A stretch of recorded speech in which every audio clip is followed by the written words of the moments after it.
La rotation, c'est je suis debout, je vous regarde, si je tourne, et que je vous regarde encore, c'est ça qu'on appelle la rotation. Si je tourne autour de la chair, ce n'est plus la rotation, on appelle ça la translation. Si on parle de la rotation, on peut dire la terre, elle tourne autour d'elle-même. Ça, c'est le sens naturel du terme rotation. Dans le sens figuré, la rotation, c'est aussi un cycle. Donc tu as planté une semence, tu l'arroses, elle pousse, elle pousse, elle pousse, et au moment de la moisson, tu récoltes la graine que tu avais plantée. Au sens figuré, on appelle ça aussi la rotation. Mais le terme qui convient, c'est un cycle. Toujours dans le sens figuré, la rotation, c'est un mouvement de va et vient. Un aller-retour. Voilà ce que est le mot rotation. Et les différentes manières d'appliquer ce mot-là. Les générations qui ont prêché cela avant nous, ils ont commencé par dire que ça a commencé par Jésus, que ça traverse les âges de l'Église, pour ensuite finir encore par Jésus. C'est de cette manière-là que les générations avant nous ont parlé de la rotation. Et pour appuyer leur point de vue, ils ont fait de ce corps un temple éternel. Alors c'est ça que nous allons voir avec le prophète, point par point, pour découvrir le mystère qui est caché dans le Seigneur. Commençons par la dédicace d'une église. Là, c'est l'histoire de David. Ça, c'était une ombre. Moïse vit seul. Puis un jour, David était en compagnie du prophète et il dit au prophète Nathan, voyez, il y a des endroits où le prophète, quand vous lisez le message, le prophète parfois parle de David étant un prophète. Simplement, lorsque l'on a suivi le prophète, il l'appelait parfois prophète parce que dans ses cantiques, il prophétisait. Mais dans son temps, il y avait un vrai prophète qui s'appelait Nathan. Puis un jour, David était en compagnie du prophète et il dit au prophète Nathan, il dit, est-ce juste que moi je vive dans une maison de cèdre et que l'arche de l'alliance de mon Dieu soit encore là-bas sous des tentes? Il souligne que lui vit dans une maison de cèdre. Le cèdre, c'est un arbre. Ça pousse en Orient. Et quand on a cet arbre-là, on peux le couper comme n'importe quel arbre. Fabriquer des planches et construire une maison. David a dit au prophète que lui habitait dans une maison en bois et que l'arche de l'Éternel habitait dans des tentes. Il poursuit. Est-ce juste que moi je vive dans une maison de cèdre? Que l'arche de mon Dieu soit encore là-bas sous ses tentes. Parce que du temps de Moïse, quand Moïse a bâti le temple dans le désert, c'était une tente. C'était une tente. Et cela était dressé au milieu des 12 tribus d'Israël. Et vous avez vu, et nous voyons, que ce temple-là se montait et se démontait. Lorsqu'Israël voyageait dans le désert, les Lévites avaient la charge de tout démonter, de porter ça sur leurs épaules, et là où ils devaient s'arrêter, ils s'arrêtaient, et ils remontaient encore. Et c'était, comme nous le savons, un temple à 3 parties. Le parvis extérieur, le lieu saint, et le lieu très saint là où se trouvait l'arche de l'Alliance. David dit au prophète, je vis dans une maison en bois. Et aujourd'hui, vous pourrez penser une maison en bois, c'est pas solide. Non, non. Les maisons qui durent les plus sont des maisons en bois. Ces maisons en bois sont conçues pour résister au froid pendant l'hiver. Il exprimait une pensée. Je vis dans une maison solide, dure. Une maison qui convient pour un roi. Mais regarde la maison de l'Éternel. Et Nathan, étant prophète, il savait que David était en ordre avec Dieu. Il dit, David, fais tout ce que tu as dans le cœur, car Dieu est avec toi. Le roi est content. Il va dormir. Et David voulut bâtir une maison.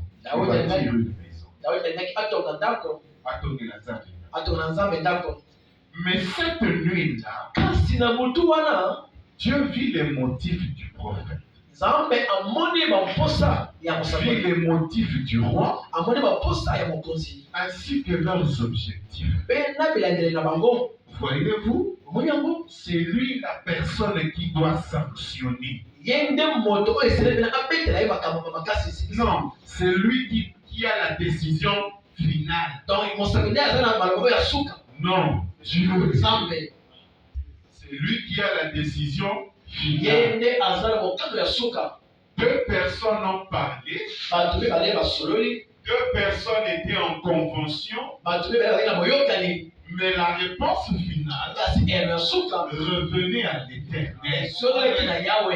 Les disciples, lorsque Judas est mort, comme Judas avait trahi, ils se sont dit, nous étions à 12, voici nous sommes à 11 maintenant.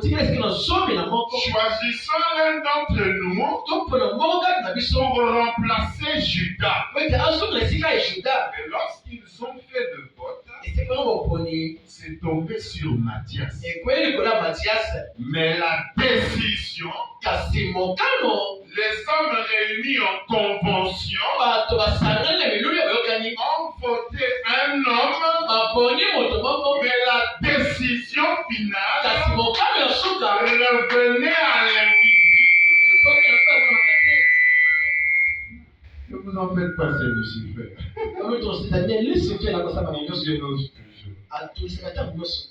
Vous voyez, les types sont toujours parfaits.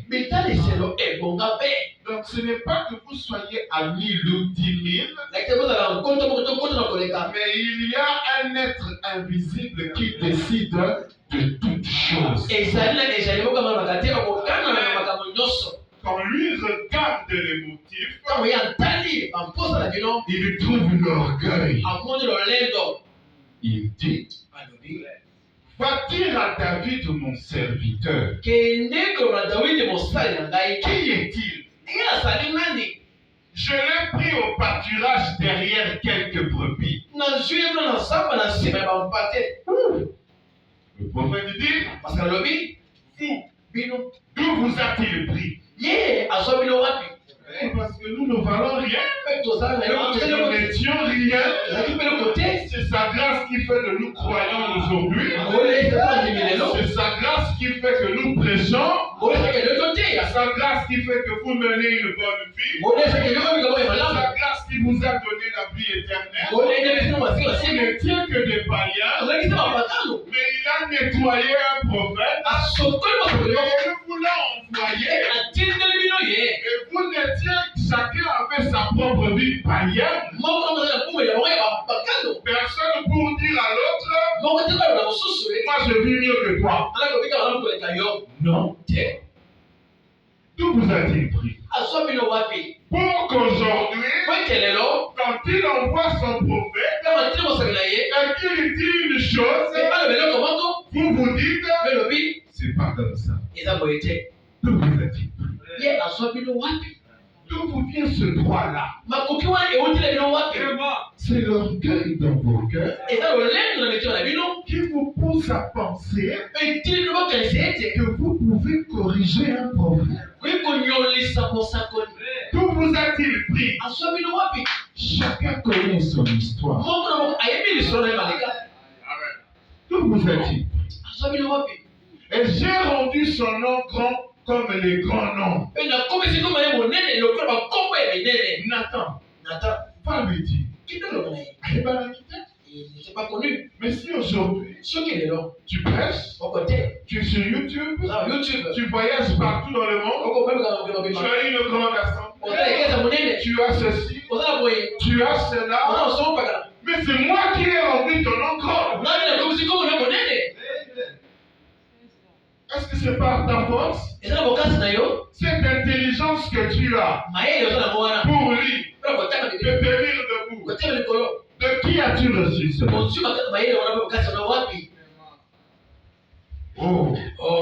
Quand le Seigneur m'a montré cela un jour, je me suis dit, oh Dieu, que suis-je? Un pauvre petit prédicateur là-bas qui ne connaissait que Jeffersonville. Un jour, près de ma caverne, le Seigneur m'a donné cela. Tu as une manière de réprimander ses serviteurs. Et c'était la première fois que je lisais cela. Et il était dit, je t'ai donné un grand nom comme celui d'Oral Robert. Tu ne connaissais que Jefferson. On ne te connaissait pas. Mais je fais de toi comme ces grands-là. C'est lui qui a amené la prédication de la prospérité. S'aimer. Et Dieu vous bénira. C'est la parole. C'est la vérité. C'est ce qui a rendu les pentecôtistes riches. Parce que notre religion consiste à donner. Il a fait de lui grand. Il a fait de toi comme cet homme-là. Oh Seigneur. Le prophète sublimé. Il poursuit. Je t'ai donné un nom grand comme celui d'Oral Robert. Ou de Billy Graham. ou l'un d'entre eux. Billy Graham. Oh là là. Le plus grand évangéliste des États-Unis. Je veux de toi comme lui. Voyez, des hommes qui ont aussi vécu longtemps. Voyez. Mais je ne puis te permettre de bâtir un temple, car je vais laisser ton fils le bâtir. Oh, c'était des types et des hommes. Salomon lui bâtit un temple. Voici à quoi ressemblait ce temple. Il reprenait toujours les mêmes thèmes. Partie extérieure, lieu saint et lieu très saint.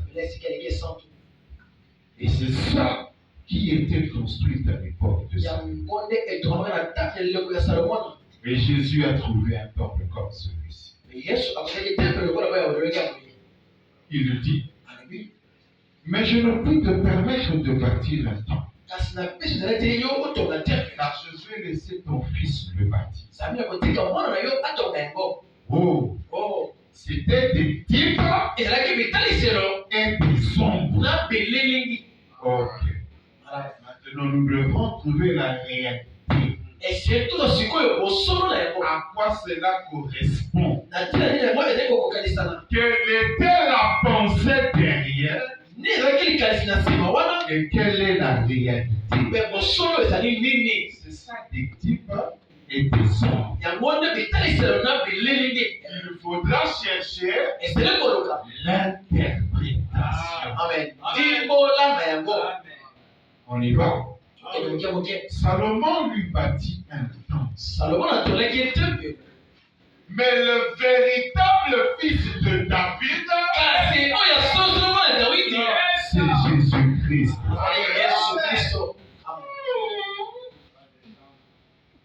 De quel Jésus-Christ tu parles? Du Logos ou du fils de Marie?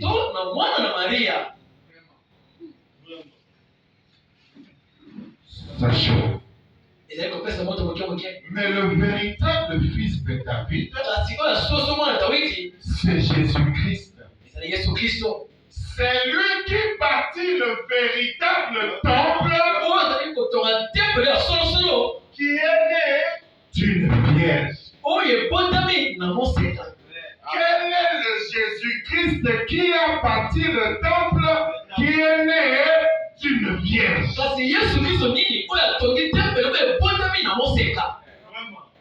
Le Logos ou lui-même? Vous n'étiez pas là le mercredi. C'est difficile. Parce que nous avons montré avec le prophète et la Bible que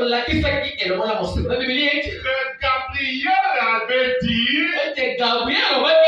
que c'est la puissance du trône qui te couvrira, Marie.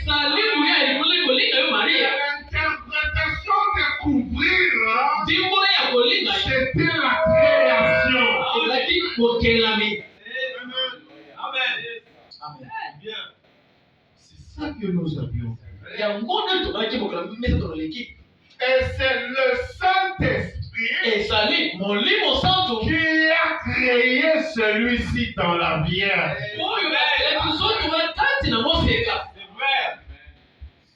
Alors, de quel Jésus-Christ on a parlé? Le Logos.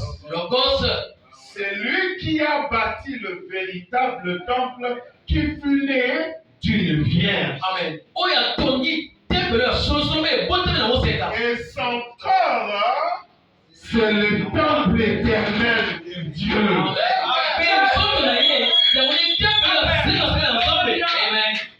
Lequel? Le temple éternel de celui-ci, celui qui a été créé dans la vierge. Amen. Pourquoi? Parce que le temple de Salomon était un type de celui-ci. Amen. Et Salomon a fini de bâtir ce temple. Le jour de la dédicace, le Seigneur est descendu dans le temple. Tous les sacrificateurs sont sortis. Qu'est-ce qui s'est passé? Le chemin était préparé. Alors le Seigneur soudain entra dans son temple. C'était un type. Parce que quand celui-ci est arrivé au sol du baptême, une fois que le travail est achevé, le Dieu du ciel entrait dans son temple. Il voulait faire de celui-ci un éternel. Je n'entre pas dans cette idolâtrie-là. On poursuit. Dieu se cache. Il se révèle dans la simplicité. Et ainsi, David n'a pas reçu l'autorisation de bâtir le temple. Il ne pouvait pas. Mais il a dit, je susciterai du milieu de ta postérité celui qui bâtira le temple, et ce temple sera un temple éternel.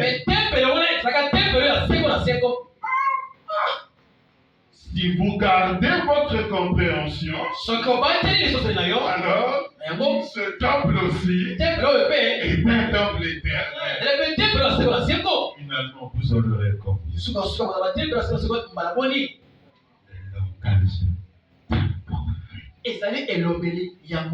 Parce que vous honorez dans l'éternel. Poursuivons. Et c'est sur ton fils, le fils de David, que reposera la domination sur un royaume éternel. Salomon, le fils de David dans le naturel, issu de sa force physique, a bâti à l'Éternel une maison, un temple.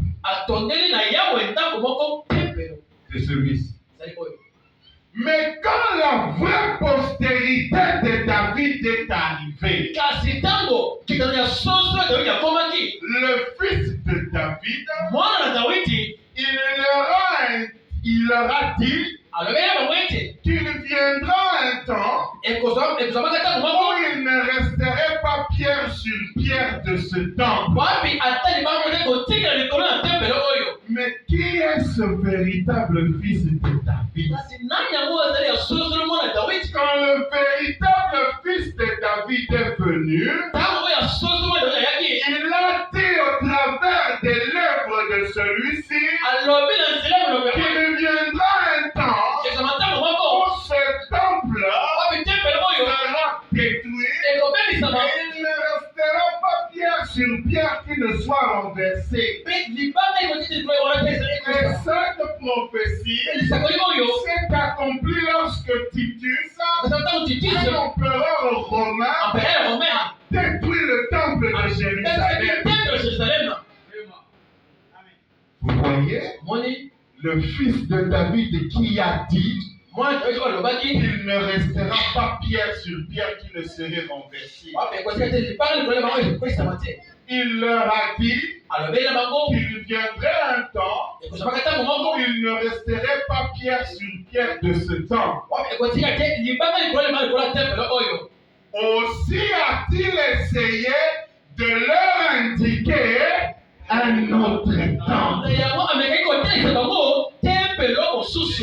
lorsque le véritable fils de David était dans cette chair, dans ce temple, il a essayé de leur indiquer un autre temple.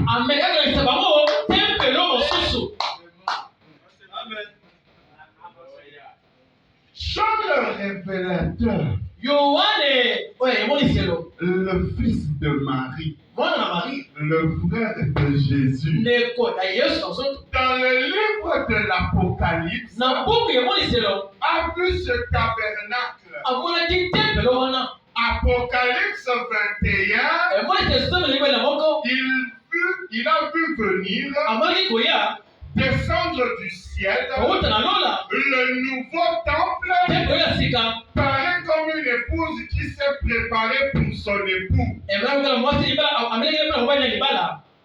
Littéralement, on va penser il faut que ça soit une maison qui descende du ciel. Il a vu descendre du ciel le nouveau temple, paraît comme une épouse qui s'est parée pour son époux. Et une fois venant du temple disait, voici le tabernacle de Dieu avec les hommes. Et Dieu sera avec eux, et ils essuieront toutes larmes de leurs yeux. Voyez, encore une fois, Emmanuel.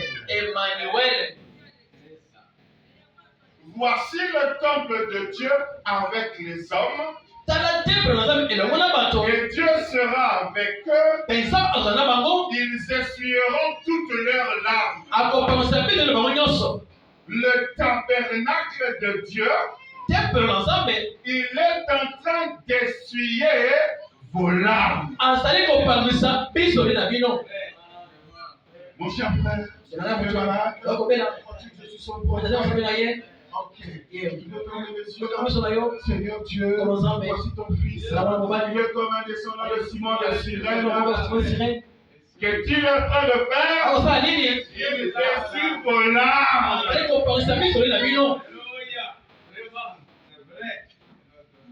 Les visions me fatiguent. Je ne vois plus. Je pas ma disparu. Mais je la vois. Elle vient dans le cabinet de médecin. Vous savez mal à tel endroit. Vous croyez? Rentrez en paix, le Seigneur vous a guéri. Il essuie vos larmes. Emmanuel, le tabernacle de Dieu parmi les hommes. Vous le voyez?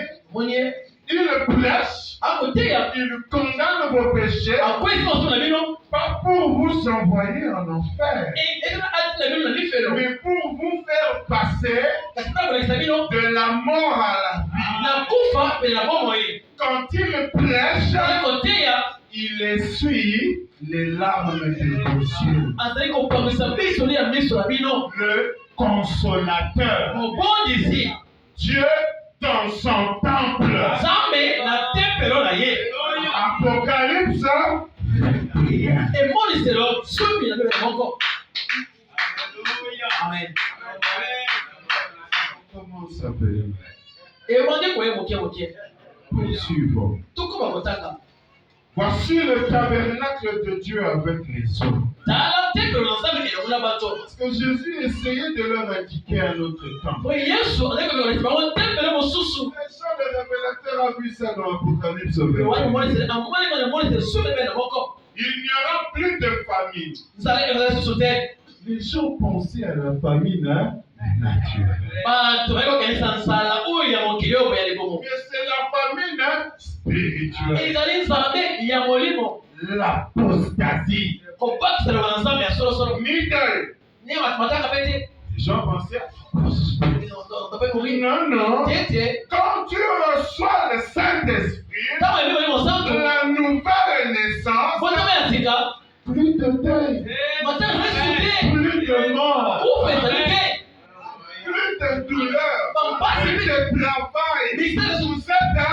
au repos. Les premières choses ont disparu. Amen. Vous a préparé pour que les choses ne soient pas libérales. Alors, le véritable fils de David, comme nous allons voir dans les enseignements qui seront donnés au courant de cette semaine, entrera alors dans son temple, le temple de Dieu. Le véritable fils de David, qui alors entrera dans son temple.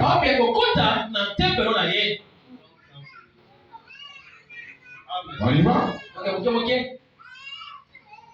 Alors entrera dans son temple, dans le temple de Dieu, le vrai tabernacle qu'il est maintenant parti construire.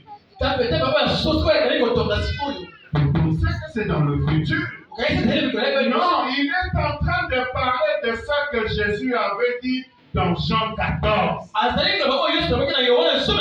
En effet, il a dit dans Jean 14 qu'il y a plusieurs demeures dans la maison de mon Père et j'irai. Qu'est-ce qu'il voulait dire par cela? En d'autres termes, c'est déjà prédestiné. Parce que Jean 14 disait ceci, que votre cœur ne se trouble pas. Croyez en moi et croyez en Dieu. Il y a plusieurs demeures dans la maison de mon Père. Si ce n'était pas, je vous l'aurais dit. Je vais vous préparer une place. Et cette place qu'il va préparer, l'interprétation de cela,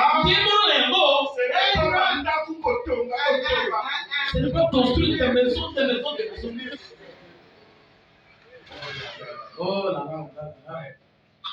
Ce ne sont pas des maisons. Il va vous dire que ce temple-là est déjà prédestiné. Amen. Le tabernacle de Dieu parmi les hommes. Et bien sûr, nous savons que cela arrivera dans l'âge glorieux à venir. La véritable postérité de David, laquelle est Jésus-Christ,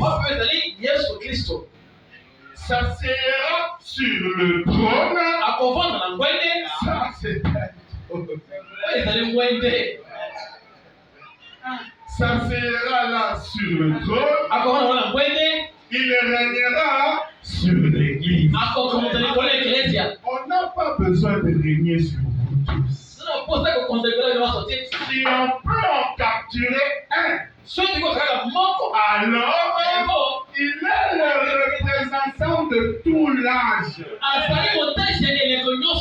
règne sur l'Église. Vous voyez? Son épouse qui sera à la maison avec lui sous les 12 tribus d'Israël pour toute l'éternité. Mais on va encore lire. On va faire la chose encore et encore. Taper encore. Parce que le frère m'a dit que si tu veux bien enfoncer un clou, pour taper encore. Dieu confirmant sa parole. Ensuite, il a alors rempli son office de fils de Dieu. Dieu est esprit. Et quand il a alors servi pendant les âges de l'Église en tant que fils de Dieu.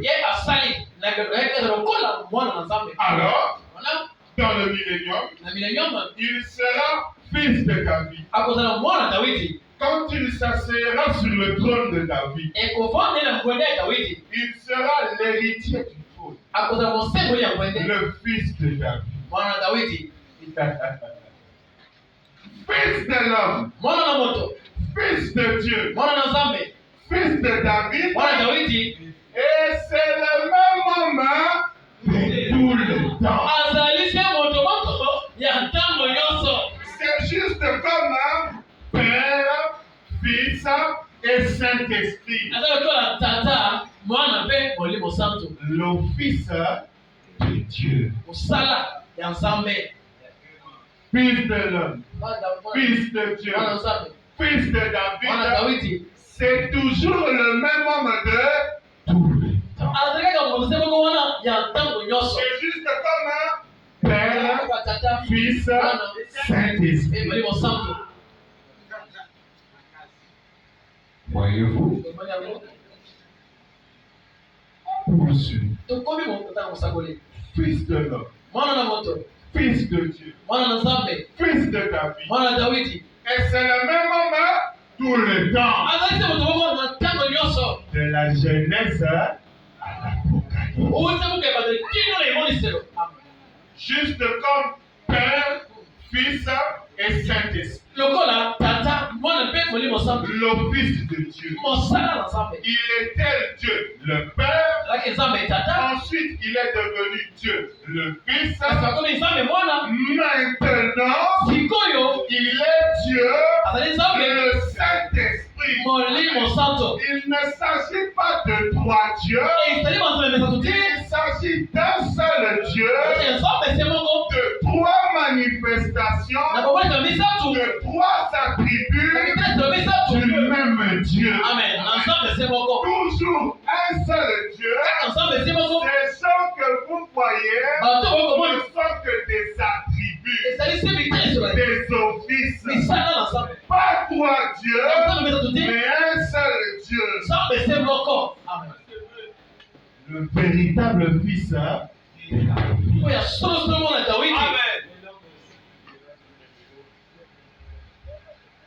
On va prendre ce point-ci.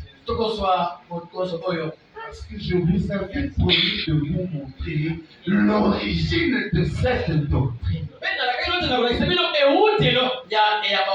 Qui veut que qu'on adore celui-ci, sa chair est Dieu, son esprit est Dieu, son âme est Dieu. Ils ont le baptême d'eau. C'est tout comme les catholiques.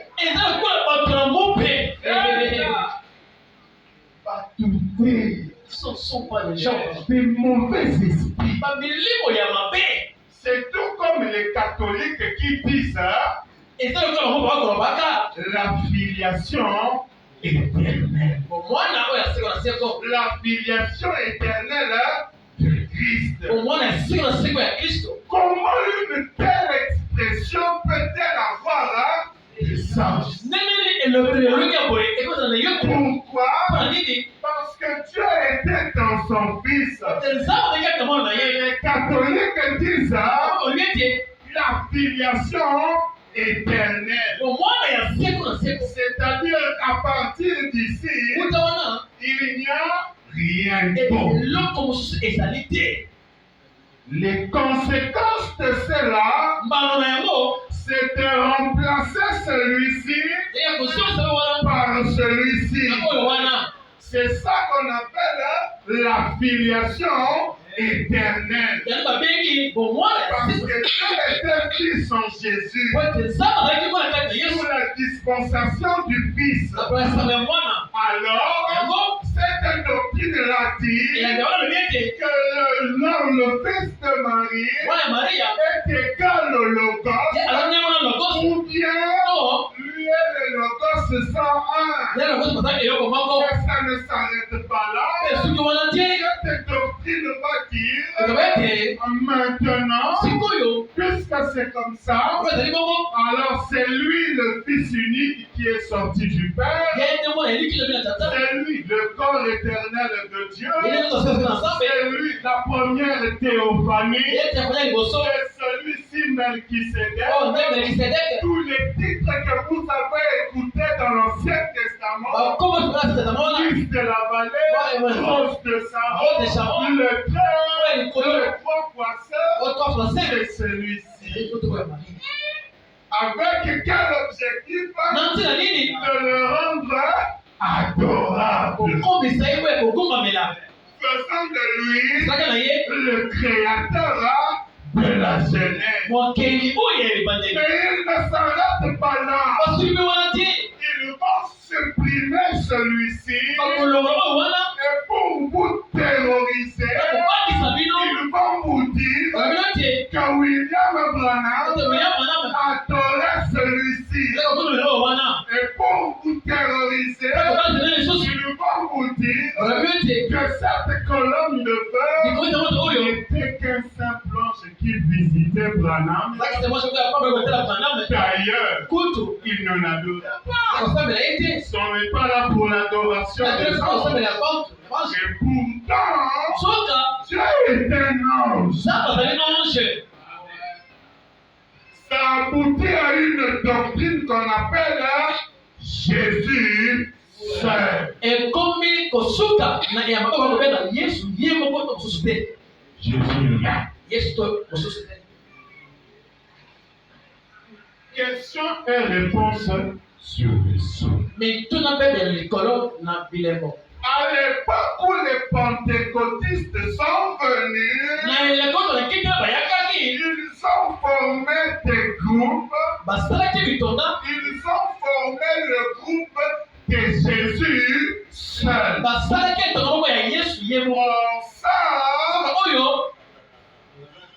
Ça aussi, c'est faux. Comment Jésus pourrait-il être son propre Père? C'est la doctrine de la filiation éternelle. Il va faire de lui son propre Père, éliminant le logos. C'est la doctrine catholique.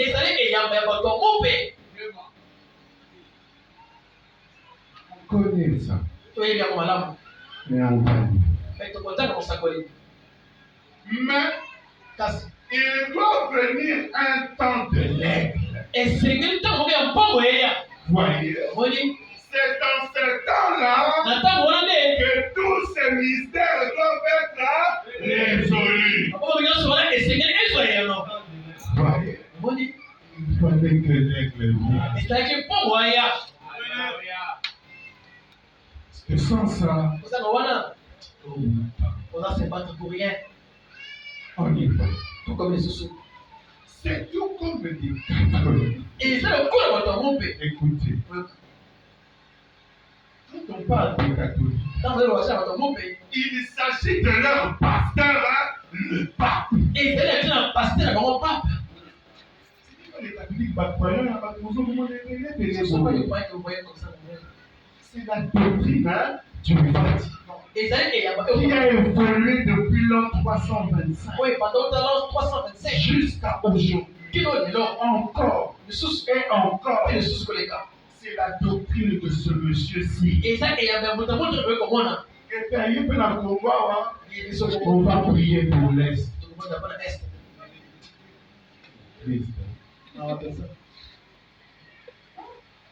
C'est comme les catholiques qui disent la filiation éternelle. Comment une telle expression peut-elle avoir un sens? Comment peut-il être éternel et être un fils? Fils, c'est ce qui a été engendré. Amen. Et on a vu qu'il a été créé. Fils, c'est ce qui a été engendré. Ce qui est éternel n'a ni ni commencement, ezaka ni ebandeli ni fin. ni suka. Amen. Amen. Ajoutons parce qu'il faut taper. Tobakisa musaka basisa ko biso makasi koleka. La sagesse contre la foi. Wanyama ekotemela kundima. Voici une petite pensée à votre intention, El Tabernacle. Otala lebana simoke, pa wakela bino El Tabernacle. Tout ce qui a eu un commencement Amen. Nyonso oyo soki ebandelo a une fin. ezaka na suka na yango. Mais ce sont les choses qui n'ont pas eu de commencement, qui n'ont pas de fin. Kasi ezali biloko oyo esoki ebandeli mpe te ezaka na suka te. Ce sont les seules choses qui soient éternelles. Yango ni bakasi moko oyo ezala ya seko na seko. C'est pourquoi Yango j'aimerais poser cette question. na koliki na tuna motuna oyo. Comment cette expression Ndenge elobeli oyo. corps éternel, fils éternel, filiation éternelle, Omona seko na seko. comment cette expression Ndenge elobeli oyo. filiation éternelle de Dieu Omona seko na seko ya Nzambe. peut jamais avoir un sens? Esikuti kozala na eloko eloko. Je ne comprends pas. Tokona mote. Tokotanga. En effet, Na yango s'il n'a jamais eu de commencement, soki atile kozote ebandelo. il ne peut qu'être éternel. Abisi kozala koya seko na seko. Mais s'il était un fils, Kasi soki azalaki mwana moko. il a eu un commencement. Amen. Azwaki ebandelo moko. Il ne peut donc pas être fils éternel. Akoki te kozala mwana ya seko na seko. Amen.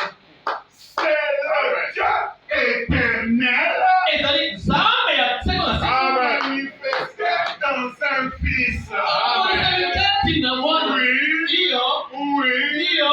vous voyez Omoni le Dieu éternel. Nzambe ya seko na seko. Parce que Dieu Po ete Nzambe est le seul qui soit éternel. azali seko moko ozala seko na seko.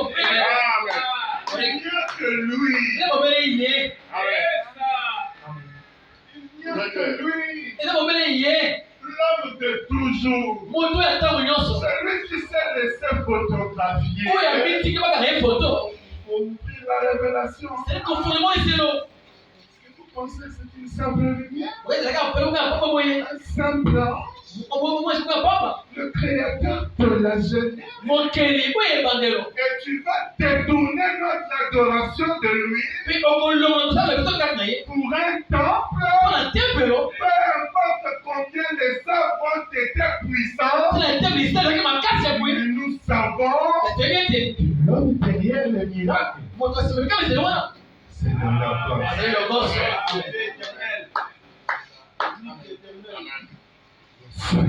Ouais. Alors, votre doctrine de filiation éternelle, Wana eyamba pelo ya bomwana seko na seko. le temple éternel, La temple seko na seko. qui peut être notre Dieu, Wewe kwa Nzambe mosusu. qui n'est pas le Logos, Kwa le gosse tie. c'est l'idolâtrie. Ezali kosambela bikeko. Et cette religion-là, Mais eyamba wana d'adorer la création, ya kosambela au ekele. Dieu du Créateur, Esika et emokeli. ça a commencé à Babylone, lorsque Nimrod s'est fait Dieu. Ebana na balontondo akosaki Nzambe. Se prêcher sur les traces de nos pères. Na temple sila bansele batata na biso. On poursuit. Tokomi kotala mosako ye. Ces paroles infaillibles de la parole. Maloba na ye ekoyesaka te ya bilaka. Eh bien, Malamu le matin où je suis parti, na ntongo oyo ngai nakendaki. parce qu'on a pris cette citation Kamataki likomi oyo pour terroriser le peuple, mpona kobandisa libota pour adorer le Christ d'Hoffmann. mpona kosambela Kristo oyo afumana. Eh bien, Malamu le matin où je suis parti, na ntongo ngai nakendaki chez nous d'habitude, epai na biso momesano nous nous levons, tokotelemaka puis nous allons prier. mpe toyei kobondela Quand nous voyageons, ezi kosala mobengo nous prenons les enfants et tout, tokomataka bana be nyonso nous nous réunissons devant la photo de Jésus qui est au salon, tosangeli kosala foto esisa na salon la tête à 33 ans d'Hoffmann. moto ya Kristo ya 33 ans Hoffmann. C'est avec ça Na oyo ne qu'on a lié le peuple bakangi libota. qui sont voyez. Bomoni Il adore le Jésus d'Hoffmann. akosambela Yesu Hoffmann. Alors, Yango nous avons aussi des photos citations. vous allez faire ma photo citation. On va au Branham avec. Tote na parole de la Il prêche, à côté ya il a sa propre photo et la scène de la colonne de l'évêque. avant la photo na yoko na kwa ile koza moto basi. Est-ce que quand nous nous réunissons à l'église, nous adorons William Branham? Donc dans ça na keto comme ka William Branham Allons dans son bureau. tuki na bureau na ye. Dans son bureau, il y a une photo. Na photo ko na bureau na ye. Lorsque l'on regarde, Donc otali yango c'est une photo de Jésus, la photo ya Yesu. mais qui n'est pas le Jésus d'Hoffmann. Kasi ezalaki photo ya Yesu ya Hoffmann. Donc, il adorait aussi celui-ci. Iba ko sa photo na Yesu. Quand nous allons au Branham Tabernacle, Donc toki na Branham tabernacle. remarquez, Otala il y a une photo au coin. la photo ko na kwa kuna. Lorsqu'on zoome, Donc penyo pembeni il prêche. à côté ya Il y a une autre photo de Jésus. la photo mosusu ya Yesu. Celle-ci, c'est la photo peinte par un autre artiste qui s'appelle Salman. Oyo eza photo mosusu oyo Salman asala. Lui, c'est le Jésus de Salman. Ozali Yesu ya Salman. Lui, c'est le Jésus d'Hoffmann. Oyo ezali Jésus ya Hoffmann. Alors, Yango puisqu'on doit imiter le prophète, tomekela mosakoli. parce que les gens sont dans une idolâtrie, Oyo bazalaki kosambela bikeko. alors enlevez celle d'Hoffmann dans vos églises, Bato longo oyo ofona bekesa na bino. mettez celle de Salman, Kasi oyo ya Salman. parce que lui, Koti ye moko mosakoli. dans son tabernacle, Na ekasa na ye, dans son bureau, na biro na ye, il y avait celle de Salman. na oyo ya Salman. Sikoyo bokosuka na likambo yango wapi? Où allez-vous avec cette histoire? Photo citation. Photo citation. Parce que le ke mosika na bomo ya bosakoli. Vous allez trop loin dans la vie prophète. Je l'ai dit tout bas. Nous sommes marre de bien. Jésus-Christ est le même hier, aujourd'hui. Et Yesu Kristo na ndenge moko lobi leki lelo pe 55 ans. et bien alors, Malamu basi. à quel genre de personnes nous attendrions? Lolenge kani ya bato oyo tozali kozela. Lolenge kani ya moto oyo il faut tozela. Si nous allions le chercher, So tekeli koluka ye, c'est chercher. koluka Yesu.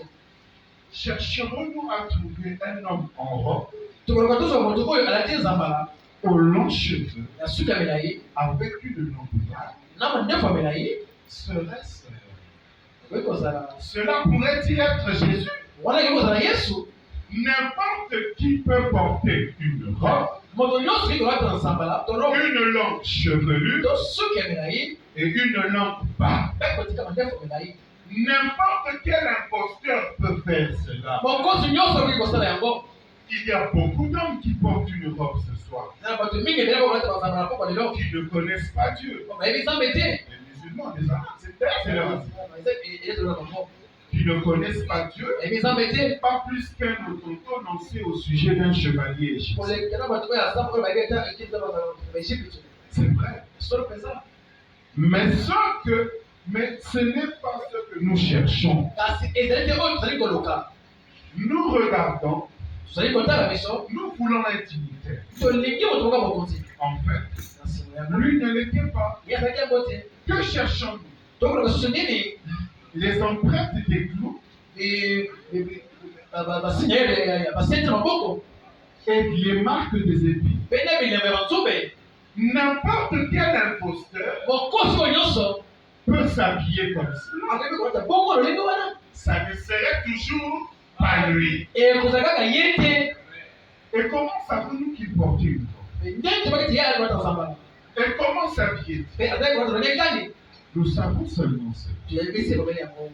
Aurait-il l'aspect que nous voyons dans les tableaux, ye akola lolenge tokomona na etando que les peintres ont peint? oyo bayembi bati kokoma ye Non. te. Ce n'est qu'une peinture psychologique d'un homme, sa conception de l'aspect de Christ. Et si nous t'appuyons là-dessus, laquelle des peintures serait véridique? Il y a celle d'Hoffmann, celle de Salman. Il y a celle de Hoffmann, celle de Salman et tant d'autres. Et tant d'autres. Sur quoi allons-nous tarder? Parce que dans le programme tabernacle, il y a Salman. Maintenant, sûrement, finalement, on va tarder sur vous posez la question. Parce que vous cherchez à connaître Jésus. Vous cherchez à le reconnaître. Mais les aspects physiques, les psychologiques des pères, vous serez dans des ordres. Et tantôt, tous les représentent différemment. De sorte que vous seriez un peu confus quant à ce qu'il ressemblerait. Ressemblerait-il à la peinture d'Hoffmann ou à celle de Salman ou à celle des autres? Nous ne savons pas. Si celle d'Hoffmann est la véritable, alors celle de Salman est fausse. Voyez, si celle de Salman est la véritable, alors celle d'Hoffmann est la fausse. Et voyez-vous, vous ne sauriez pas à quoi vous attendre. Parce qu'il y a beaucoup d'églises. Dans son bureau, il a mis sur le testament. À la maison, et vous ne saurez pas à quoi vous attendre. C'est le Jésus que vous cherchez. C'est un temple éternel comme celui du fils de Marie. Il s'agit de n'importe qui peut prendre cet aspect-là. On va tabler sur lui. Pour lui-même, il savait, il ne l'adore pas. Ah oui. Mais comment l'identifierions-nous? Qui cherchons-nous à identifier? Le logos ou bien les tabernacles de Dieu? Eh bien, nous l'identifierons de la même façon qu'il s'est identifié au commencement. Exact. Par ses œuvres, par ce qu'il faisait. Mais finalement, qui était celui qui était au commencement et qui faisait les choses? Parce qu'on cherche à voir Jésus. Finalement, lequel? On va l'identifier par les œuvres. On y va. Par ses œuvres. Par ce qu'il faisait. Si je ne fais pas les œuvres de mon Père, a-t-il dit? Alors, ne me croyez pas. Mais si je fais les œuvres de mon Père, mais si je fais des œuvres, combien même vous ne croyez pas, croyez les œuvres. Car ce sont elles qui rendent témoignage de moi. Elles disent qui je suis. Nous devons donc découvrir cela. Ce qu'il avait manifesté. Ce qui avait identifié Jésus-Christ hier devrait l'identifier aujourd'hui. Identifie Logos. C'est lui qui faisait les œuvres. Amen. On va prendre un autre point. Le corps de Jésus. Il faut détruire l'idolâtrie.